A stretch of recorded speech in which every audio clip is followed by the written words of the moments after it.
बीबी की सहेली पे दिल आ गया। मेरा नाम महेश है।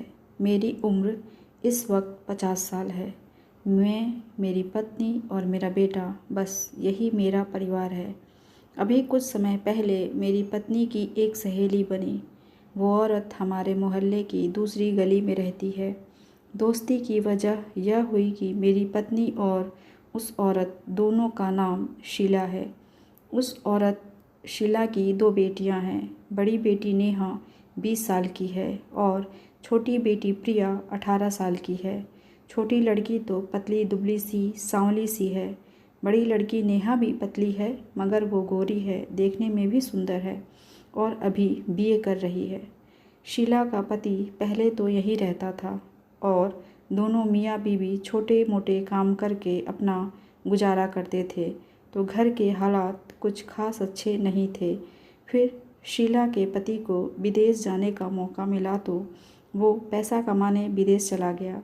वैसे तो हमारा एक दूसरे के घर आना जाना हो जाता था, मगर जब शीला का पति विदेश चला गया तो मुझे शीला कुछ विशेष लगने लगी। हालांकि रंग रूप में या शारीरिक बनावट में वो मेरी पत्नी के मुकाबले कहीं भी नहीं ठहरती थी, मगर पराई औरत तो पराई औरत ही होती है। अच्छी ना भी हो तो भी अपनी ओर आकर्षित करती ही करती है। मेरे मन में भी कई बार इस बात का ख्याल आया कि शीला को थोड़ा टटोल के देखूं।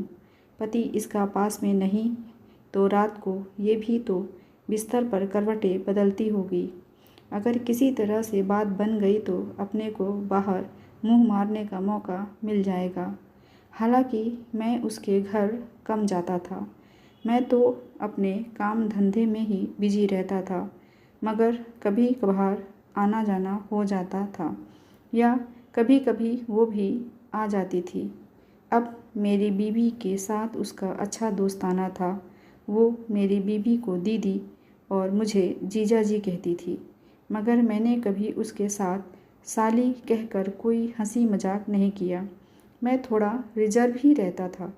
हाँ, उसकी बेटियों के साथ मैं हंस बोल लेता था। पति के विदेश जाने के बाद उसने घर के कई कामों में कई बार मेरी मदद भी ली, मगर मैंने खुद आगे बढ़कर कभी कुछ नहीं किया। मेरे और शीला के बीच मेरी पत्नी हमारी कड़ी थी। सारा काम बातचीत मेरी पत्नी के द्वारा ही होती थी। मगर एक बात जो मैं नोटिस कर रहा था कि शीला का व्यवहार अब बदलने लगा था। जब भी मौका मिलता उसे वो मुझे जीजा जी कहकर खूब हंसी मजाक कर लेती। मुझे अक्सर लगता कि वो अपनी आँखों से, अपनी बातों से, अपने हाव भाव से यह जता रही थी कि जीजा जी हिम्मत करो, मैं आपको ना नहीं करूँगी। मगर मैं अपनी पत्नी के सामने होते ऐसा कैसे कर सकता था। समझती वो भी थी कि जब तक हम अकेले नहीं मिलते तब तक कोई भी संबंध हमारे बीच नहीं बन सकता था, मगर अकेले मिलने का कोई भी मौका हमें नहीं मिल रहा था। हमारी दोस्ती या यूं कहो कि दिल में छुपा हुआ प्यार इसी तरह चल रहा था। अपने अपने मन में हम दोनों तड़प रहे थे। मैं कम तड़प रहा था, वो ज़्यादा तड़प रही थी। वो कई बार कह भी चुकी थी, जीजा जी आपके पास कार है, मुझे कार चलानी सिखाइए। जीजा जी किसी दिन हम दोनों कोई फिल्म देखने चलते हैं। मेरी तो इच्छा है कि बरसात हो रही हो और हम दोनों जीजा साली कहीं दूर तक गाड़ी में घूम कर आएँ। ये सब बातें वो बातों बातों में मेरी पत्नी के सामने कह चुकी थी और ऐसी ही बातों से मेरे दिल में ये विचार आया कि शायद ये मुझसे अकेले मिलने का बहाना ढूंढ रही है। फिर एक दिन उसने और बड़ा बयान दाग दिया। हुआ यूं कि हम बाजार गए थे, वहीं वो भी मिल गई अपनी दोनों बेटियों के साथ। तो औपचारिकतावश हमने उन्हें शाम के खाने का न्योता दिया। वो झट से मान गई। हम एक मिठाई की दुकान में गए। ऊपर उनका ही रेस्टोरेंट बना था, सब कुछ शाकाहारी था। हमने वहाँ बैठकर खाना खाया। अब उसकी बड़ी बेटी मेरे साथ बैठी, जबकि शीला उसकी छोटी बेटी और मेरी पत्नी मेरे सामने बैठी। नेहा वैसे भी मुझसे बहुत स्नेह करती थी। हम दोनों चुपचाप बैठे खाना खा रहे थे। शीला बोली, देखो दोनों कैसे बिल्कुल एक ही स्टाइल में खाना खा रहे हैं, जैसे नेहा आपकी ही बेटी हो। मैंने कहा, हाँ मेरी बेटी है। अब मैं और क्या कहता, मगर तभी शीला बोली, आपकी कैसे हो सकती है? हम कभी मिले तो है नहीं। मैं तो सन्न रह गया। मिले नहीं मतलब? मैंने सोचा, अरे भाई ये तो इतनी तेज़ है और मैं यूं ही शराफत में मारा जा रहा हूँ। मगर उस वक्त मैंने सिर्फ हाथ उठाकर आशीर्वाद देने का ढोंग कर दिया कि नेहा तो मेरे आशीर्वाद से पैदा हुई बेटी है। तो नेहा बोली, मौसा जी अगर आप बुरा ना माने तो मैं आपको पापा कह लिया करूं। अब उस बेटी की यह नन्ही सी प्यारी सी गुजारिश को मैं ना नहीं कर सका। मैंने कहा, हाँ बेटा, मुझे तो खुशी होगी। मेरी कोई बेटी नहीं, तुम मेरी बेटी बन जाओ। उस दिन के बाद नेहा मुझे हमेशा पापा ही कहती, मगर छोटी बेटी कभी पापा तो कभी मौसा जी कह देती थी। उसके साथ मेरा रिश्ता ठीक ठाक सा ही था, क्योंकि वो चुप ज़्यादा रहती थी। फिर एक दिन नेहा ने मुझसे मेरा फ़ोन नंबर मांगा।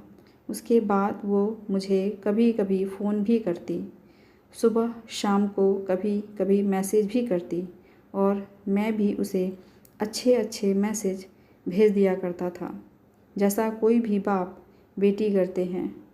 एक दिन मैं और मेरी पत्नी उनके घर गए तो उस दिन रविवार था और वो सब लोग सर के बाल धोकर बैठे थे। फिर नेहा तेल लेकर आई और तीनों माँ बेटी एक दूसरे के सर में तेल लगाने लगी।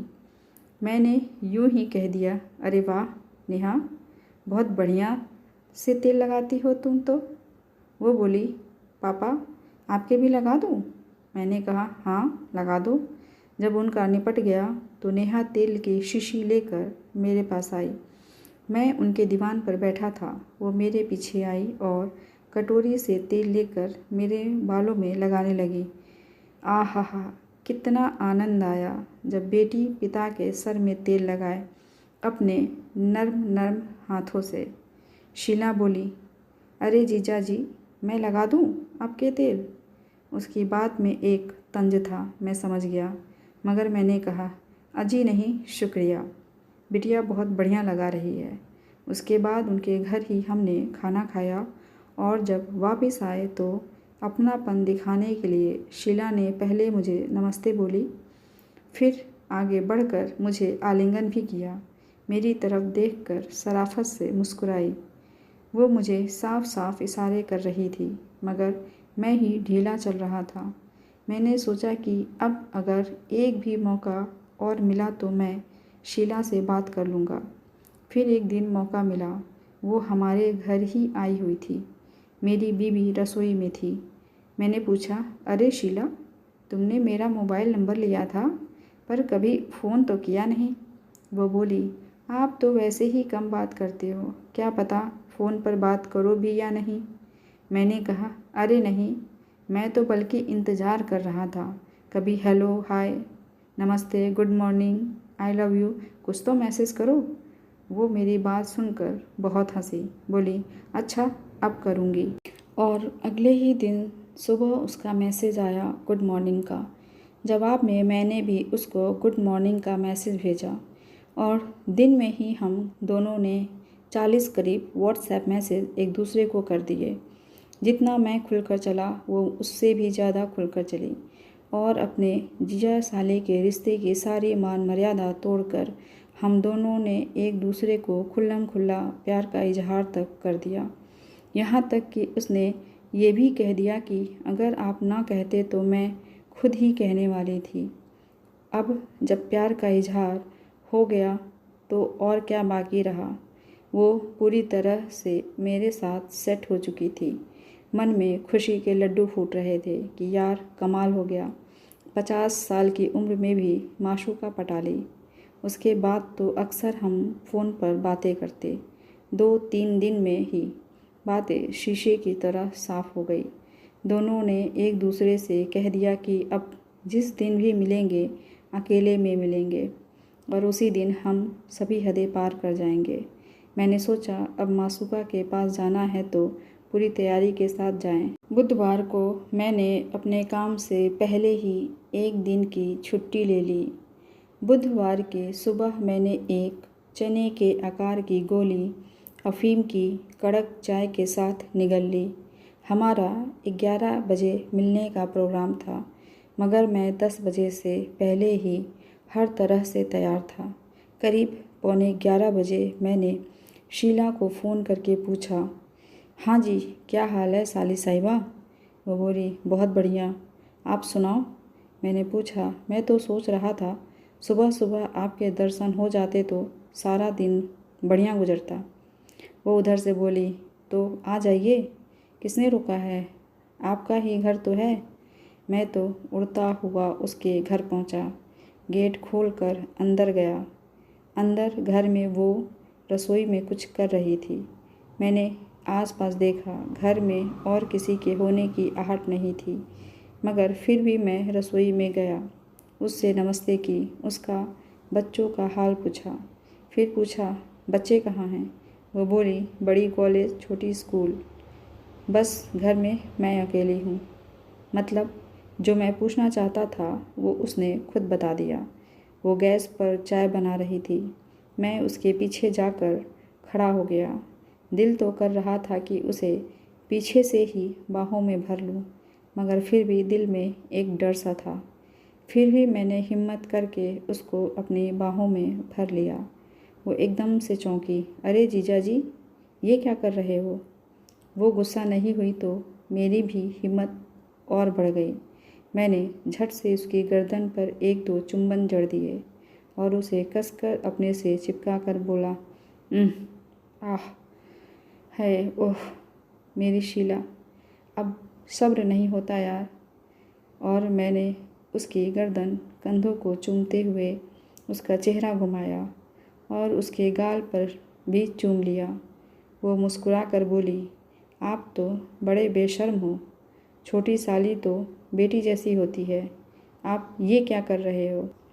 और वह एक झटके के साथ मुझसे अलग हो गई। इतने में नेहा कॉलेज से आ गई और मेरे अरमानों पर पानी फिर गया। क्रमशः नेक्स्ट वीडियो में कैसी लगी आपको ये कहानी कमेंट करके ज़रूर बताइएगा।